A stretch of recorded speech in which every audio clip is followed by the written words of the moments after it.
Technical Teaching Secret Society presents Solitude and Collaboration, the Artist's Dichotomy.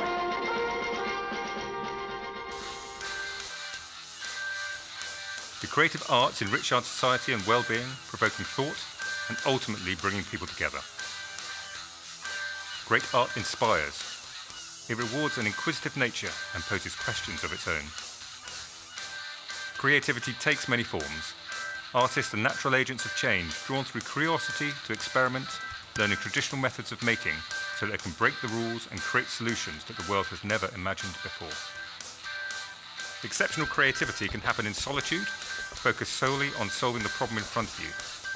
But sometimes we make the greatest progress when we're together.